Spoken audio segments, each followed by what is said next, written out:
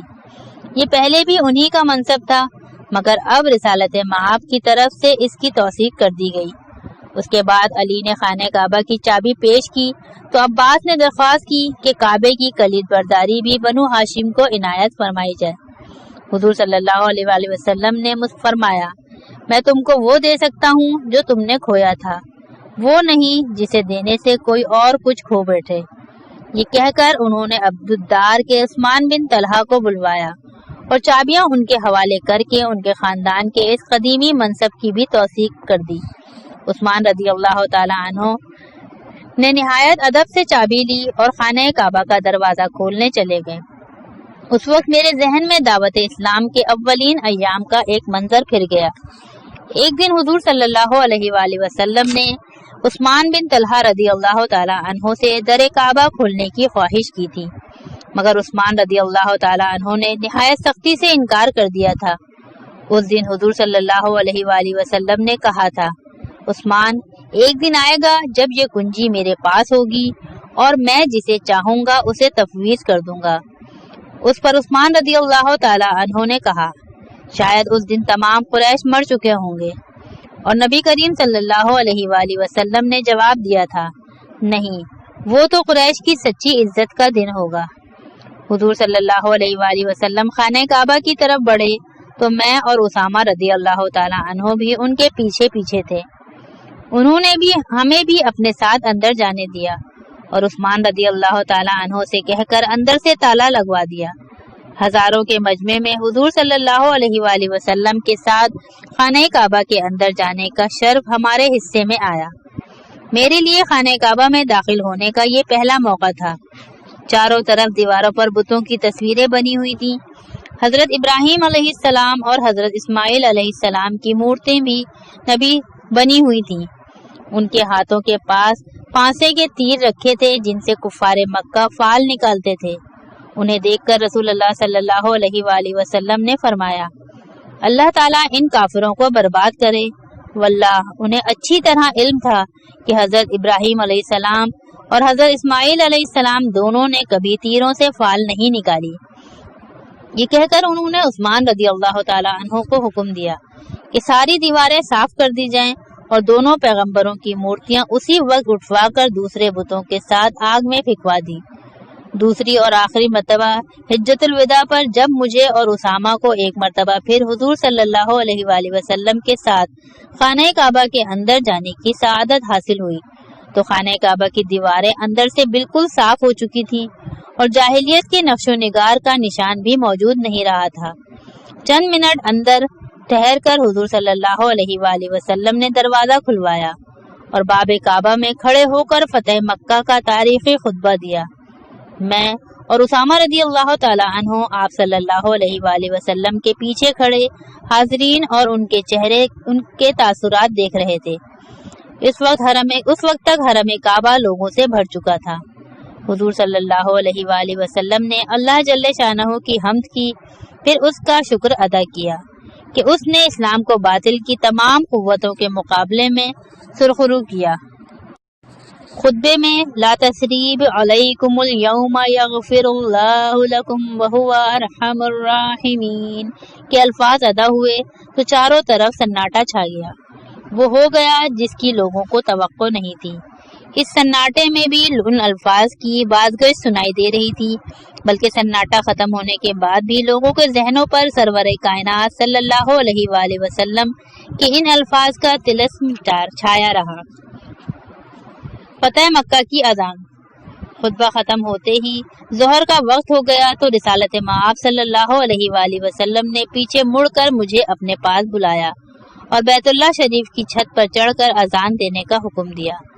صلح حدیبیہ کے 1 سال بعد عمرۃ القضاء کے موقع پر بھی میں نے رسول اللہ صلی اللہ علیہ وآلہ وسلم کے ارشاد کے مطابق خانہ کعبہ کی چھت پر کھڑے ہو کر اذان دی تھی۔ اس موقع پر ابو قبیس پر بیٹھے سرداران قریش کے تاثرات مجھ تک پہنچ گئے تھے۔ مگر آج جب فتح مکہ کے دن مجھے خانہ کعبہ کی چھت پر سے اذان دینے کا حکم ملا تو مجھ میں کسی اور کے تاثرات محسوس کرنے کی گنجائش ہی نہیں تھی۔ میں خود اپنے تاثرات کے سمندر میں ہچکولے کھا رہا تھا۔ میں بلال حبشی آج دوسری مرتبہ جد الانبیاء ابراہیم علیہ السلام کے بنے ہوئے اس مرکز توحید کی بلندیوں سے اللہ وحدہ لا شریک کی کبریائی اور سید الکونین حضرت محمد مصطفیٰ صلی اللہ علیہ وآلہ وسلم کی رسالت کی شہادت دینے والا تھا۔ مسجد نبوی میں میری پہلی اذان کو رسالت مآب صلی اللہ علیہ وآلہ وسلم نے اپنی مسجد کی تکمیل سے تعبیر فرمایا تھا۔ آج خانہ کعبہ سے میری یہی تکبیر الہی کو وہ کل بنی نو انسان کے لیے تطہیر کعبہ کا اعلان بنانا چاہتے تھے۔ یہ بلال حبشی کی معراج تھی۔ میں باب ملتزم کے ساتھ چھت سے لٹکے ہوئے رسوں کے سہارے کعبے کی دیوار پر چڑھنے لگا۔ ہانپتا کانپتا ہاتھ کوہنیاں پاؤں ٹکاتا اور آہستہ آہستہ اوپر ہوتا گیا اور آخرکار چھت کی منڈیر پکڑ کر اوپر پہنچ گیا۔ بہت تھک گیا تھا، جوانی کا زور اب نہیں رہا تھا، 50 سال کا ہونے والا تھا، مگر جوش و جذبہ پہلے سے کہیں زیادہ تھا۔ فوراً لمبے لمبے سانس لے کر اپنے آپ کو سنبھالا اور اذان دینے کے لیے کھڑا ہو گیا۔ کعبے کے گرد ایک بہت بڑے دائرے میں رکھے ہوئے 360 بت جن پر 1 سال پہلے میری اذان سن کر لرزہ طاری ہوا تھا، اس وقت آگ میں جل چکے تھے۔ ان سے دھواں اٹھ رہا تھا۔ کعبہ بتوں سے پاک ہو چکا تھا۔ اس مرکز توحید میں بتوں کا وجود ہماری عبادت کی لطافت میں کثافت کے عنصر کی طرح شامل رہتا تھا۔ نیچے لوگوں کا جمع غفیر تھا۔ دور دور تک جہاں جہاں نگاہ پہنچتی تھی لوگ ہی لوگ تھے۔ مکے کی شکل سامنے میز پر رکھے ہوئے پیالے جیسی ہے، بیچ میں خانہ کعبہ اور چاروں طرف پیالے کی دیواروں کی طرح اوپر جاتا ہوا پہاڑی سلسلہ جس پر شہر آباد ہے۔ کعبے کی چھت سے اس دن میری نظر ادھر بھی اٹھ گئی جہاں ربا اور حمامہ رہتے تھے، میرے والدین جن کے یہاں میں کیڑے مکوڑوں کی سی حیثیت میں پیدا ہوا تھا، جہاں میرا بچپن گزرا تھا۔ صحن کعبہ تو بھرا ہوا تھا ہی، چاروں طرف پہاڑیوں کی بلندیوں پر بھی لوگ جمع تھے۔ میں نے اذان شروع کی، میرے پہلے ہی لفظ پر نیچے کھڑے ہجوم کا شور تھم گیا۔ دوسری تکبیر کہی تو مکمل سکوت طاری ہو گیا۔ میری اذان میں اس دن ایک غیر معمولی تاثر تھا۔ یہ میں اس لیے کہہ سکتا ہوں کہ میری اذان کے الفاظ سامنے پہاڑیوں سے ٹکرا ٹکرا کر واپس مجھ تک پہنچ رہے تھے۔ یہ بازگشت مجھے بہت اچھی لگی۔ معلوم ہوتا تھا تمام کائنات میرے ساتھ توصیف ربانی، شہادت رسالت اور دعوت صلات میں شریک ہے۔ وہ حریم قدس جسے اسلام کے معمار اول حضرت ابراہیم علیہ السلام نے تعمیر کیا تھا، ہزاروں سال بت کدہ رہنے کے بعد آج پھر ایک حبشی غلام کے نغمے توحید سے گونج رہا تھا۔ یہ اذان اسلامی انقلاب کی کامیابی کا اعلان تھی۔ میں نے شہادت رسالت دیتے وقت رسول اللہ صلی اللہ علیہ وآلہ وسلم کی طرف اشارہ کیا۔ ان کا سر تشکر سے جھکا ہوا تھا۔ اس بدر کامل کی گرد فرش کعبہ پر ستاروں کا ہجوم تھا، جن میں سے نہایت روشن ستاروں کا ایک جھرمٹ حضور صلی اللہ علیہ وآلہ وسلم کے ساتھ تھا۔ ابو بکر رضی اللہ تعالی عنہ، عمر رضی اللہ تعالی عنہ، علی رضی اللہ تعالی عنہ، عبد الرحمن بن عوف رضی اللہ تعالی عنہ، ابو ذر غفاری رضی اللہ تعالی عنہ، اور بھی بڑی بڑی روشنیاں تھیں۔ فاصلے فاصلے سے بغیر کسی ترتیب کے عجب چکا چوند کا عالم تھا۔ ایک کہکشاں تھی جو حرم کعبہ کے 7 فرش پر اتر آئی تھی۔ یہی وہ عظیم فتح تھی جس کا وعدہ اللہ تعالیٰ نے سورہ فتح کی آیت میں فرمایا تھا، جو حدیبیہ سے مدینے جاتے ہوئے راستے میں نازل ہوئی تھی۔ یہ وہی کامیابی تھی جس کی بشارت طریق ہجرت پر مدینہ جاتے ہوئے سورۃ القصص کی آیت میں دی گئی تھی۔ میں اکثر رات کو سوتے سوتے چونک کر اٹھ بیٹھتا ہوں اور اس دن کے بارے میں سوچنے لگتا ہوں، کیا شہر ایسے بھی فتح ہوتے ہیں یا وہ ایک خواب تھا؟ سچ تو یہ ہے کہ وہ واقعہ تھا ہی اتنا عجیب، اتنا حسین، اتنا روح پرور کہ اسے خواب ہی کہا جا سکتا ہے۔ حقیقتیں کیسی کب ہوتی ہیں، مگر پھر میں اپنی یادوں کے دریچوں سے ہوتا ہوا وہاں پہنچ جاتا ہوں۔ وہ حقیقت جو خوابوں سے بھی حسین تھی میرے سامنے آ جاتی ہے۔ کیا واقعی یہ سب کچھ ہوا تھا میرے سامنے بالکل ایسے ہی؟ میری ہی اذان کی بازگشت تھی یا مکے کی پہاڑیاں خود وحدت الہی اور رسالت محمد صلی اللہ علیہ وآلہ وسلم کا اعلان کر رہی تھی؟ اس وقت بھی جب میں اپنی دہلیز پر بیٹھا اپنی چھڑی کے دستے پر ٹیک لگائے سامنے پہاڑیوں کے پیچھے غروب ہوتے ہوئے سورج کو دیکھ رہا ہوں۔ میں اپنے آپ سے یہی سوال پوچھ رہا ہوں، مگر نہیں، یہ خواب نہیں ہے۔ تاریخ نے واقعی خانہ کعبہ کی چھت سے میری اذان سنی ہے۔ آج بھی وقت کے ایوانوں میں فتح مکہ کی اس اذان کی گونج سنائی دے رہی ہے جو فتح مکہ کے دن رسول اللہ صلی اللہ علیہ وآلہ وسلم کے حکم پر اللہ کے قدیم گھر میں مجھ بندہ ناچیز کی آواز میں ادا ہوئی تھی۔ تمام مکہ صحن حرم میں امٹ آیا تھا۔ ہجوم میں مکے کے تاجر پیشہ حضرات تھے، جن میں سے بیشتر حجر اسود اور رکن یمانی کے درمیانی علاقے میں تھے، اور شاید اس سوچ میں گم تھے کہ جاں بخشی تو ہو گئی، مگر یہ واقعہ جو دفعتاً رونما ہوا ان کے کاروبار پر کس طرح اثر انداز ہوتا ہوگا۔ بین الاقوامی شاہراہ پر قائم مکے کا قدیم شہر صدیوں سے ایک اہم تجارتی حیثیت رکھتا تھا۔ کئی ملکوں سے کاروباری رابطے تھے، مگر اب مکے کا تجارتی مستقبل کیا ہوگا؟ غریب، مزدور، محنت کش، بے وسیلہ غلام بڑی تعداد میں رکن عراقی کے سامنے حتیم کے پاس بیٹھے ہوئے تھے۔ کچھ لوگوں انہوں نے دیکھا اور سنا تھا، انہیں اچھا لگا تھا، مگر پھر بھی ان کی سہمی حیرت زدہ آنکھوں سے لگتا تھا کہ کوئی خواب دیکھ رہے ہیں، جس کے بارے میں انہیں خوف ہے کہ دیکھتے ہی دیکھتے کہیں بکھر نہ جائے۔ کیا واقعی انقلاب کے بعد زندگی کی کوئی سہولت انہیں بھی میسر آ سکے گی؟ ان کے سامنے ذرا فاصلے پر بائیں طرف مقام ابراہیم کے گرد خانہ کعبہ کے سائے میں کچھ کلاہان قریش بیٹھے ہوئے تھے۔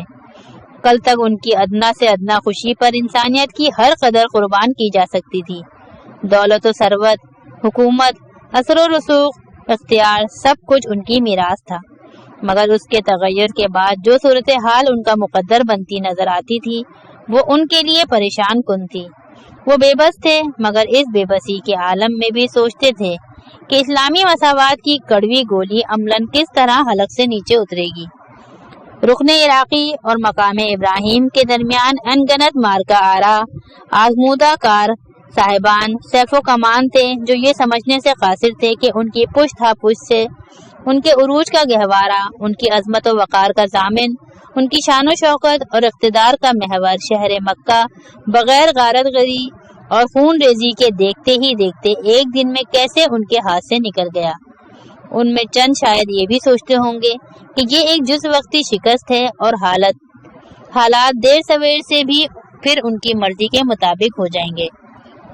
ان کے ساتھ ہی بیٹھے چند صاحبان فکر و دانش شاید اس سوچ میں غلطہ تھے کہ نئے حالات میں شہر مکہ کی صدیوں پرانی عظمت برقرار بھی رہ سکے گی یا نہیں۔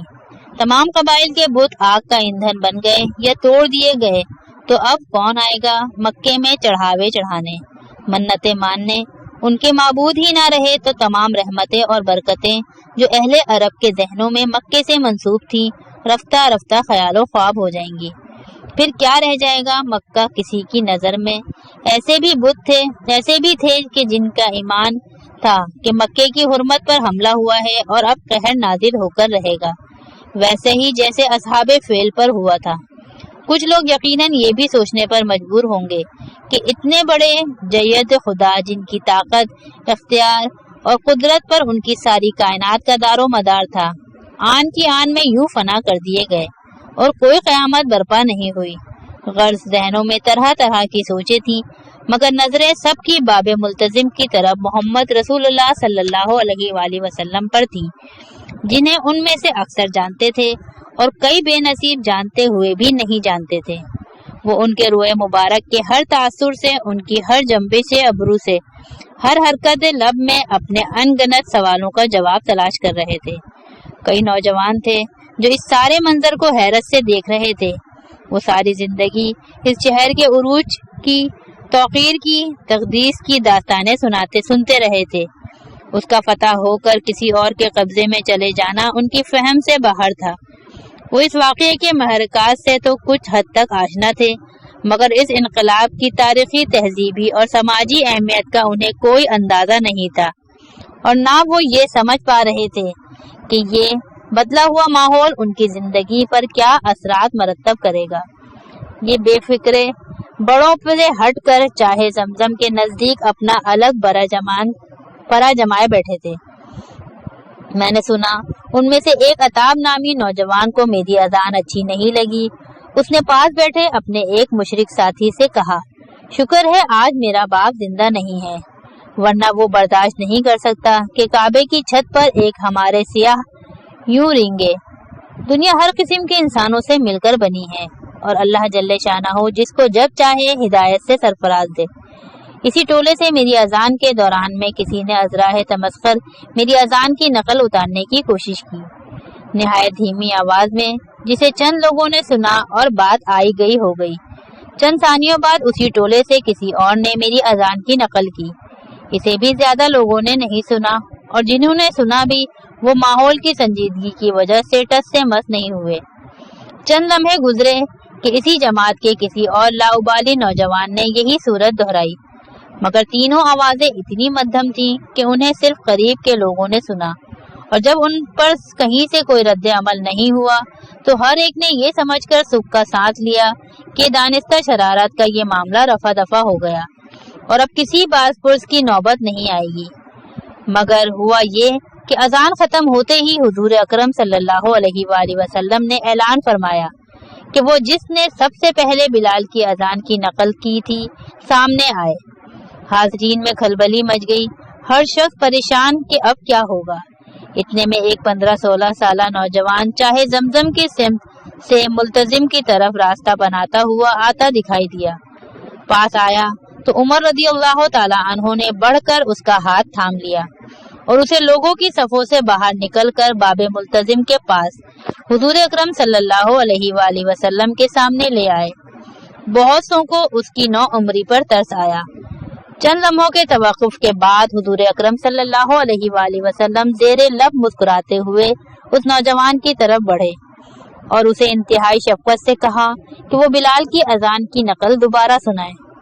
نوجوان کچھ دیر نظریں جھکائے کھڑا رہا، پھر اس نے حاضرین کی سمت دیکھا اور خالق کے کائنات کی تکبیر اور رسالت کی شہادت کے کلمات اپنی بھرپور آواز میں ادا کیے، اور اس خوش الہانی اور اعتماد کے ساتھ کہ تمام حاضرین دم بخود رہ گئے۔ اکثر کے منہ سے بے ساختہ سبحان اللہ اور جزاک اللہ کے الفاظ نکلے۔ نبی کریم صلی اللہ علیہ وآلہ وسلم نے تعریف کی اور اسے درہموں کی ایک تھیلی انعام میں دی۔ اس کے سر، پیشانی اور سینے پر دست مبارک پھیرا۔ نوجوان کا شرح صدر ہوا تو بقول اس کے اسے ایسا لگا جیسے کسی نے منو بوجھ اس کے سر سے اتار پھینکا ہے۔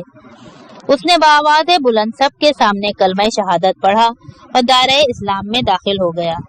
حضور صلی اللہ علیہ وآلہ وسلم نے اسے دعا دی اور اس 16 سالہ نوجوان کو تاحیات بیت عتیق کا مؤذن مقرر فرما دیا۔ ہم اس نوجوان کو ابو محذورہ حجمی کے نام سے جانتے ہیں۔ ابو محذورہ واپس اپنی صفوں کی طرف جانے لگے تو ان صفوں سے ایک اور آواز ابھری، یا محمد، میں عتاب بن اسید ہوں، آپ کا مشہور دشمن۔ یہ کہتے ہی اس 20 سالہ نوجوان نے نہایت بلند آواز سے کلمہ شہادت ادا کیا۔ حضور صلی اللہ علیہ وآلہ وسلم نے بھرے مجمع میں اپنے منہ بولے دشمن سے ایمان کی شہادت سنی تو فوراً اعلان فرمایا، میں تمہیں مکے کا امیر مقرر کرتا ہوں۔ ساتھ ہی دینی تعلیم کے لیے انہوں نے معاذ بن جبل رضی اللہ تعالی عنہ کو ان کے ساتھ مامور کر دیا۔ عتاب بن اسید کا مشاہرہ ایک درہم یومیہ مقرر ہوا۔ اس سال فریضہ حج انہی کی قیادت میں ادا ہوا۔ ایک لمحے پہلے کا دشمن دین اسلام کے مفتوحہ شہر کا مطلق العنان والی بن گیا۔ ایک لمحے پہلے کا غیر سنجیدہ شریر نوجوان کائنات کی سب سے محترم عبادت گاہ کا مؤذن مقرر ہو گیا۔ یہ تھا عفو و درگزر کا وہ سبق جو ہادی برحق نے دنیاوی اور مادی مصلحتوں میں جکڑی ہوئی انسانیت کو سکھایا۔ پھر عتاب رضی اللہ تعالی عنہ اور محذورہ رضی اللہ تعالی عنہ ہی کیا، محسن انسانیت صلی اللہ علیہ وآلہ وسلم کی رحمت بے پایاں کا نفسیاتی اثر یہ ہوا کہ دیکھتے ہی دیکھتے پورا علاقہ ایمان کی روشنی سے منور ہو گیا۔ ابھی چند روز پہلے میں اپنے ایک بزرگ دوست کے یہاں انہیں عمرے کی مبارکباد دینے حاضر ہوا تھا۔ مکے کا حال احوال سننے کا بھی شوق تھا کہ آخر مکے میں میری جائے پیدائش تھا اور وہاں کے ایک ایک ذرے سے میری ہزار ہزار یادیں وابستہ تھیں۔ باتوں باتوں میں معلوم ہوا کہ ابو محذورہ رضی اللہ تعالی عنہ آج 12 سال بعد بھی مسجد الحرام میں مؤذن کے فرائض انجام دے رہے ہیں اور اہل مکہ میں ان کا بڑا احترام ہے۔ اللہ تعالیٰ انہیں ہمیشہ شاد و کام رکھے۔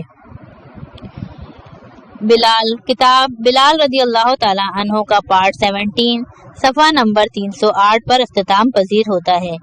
بقیہ پارٹ نمبر 18 صفحہ نمبر 309 سے سماعت فرمائیے۔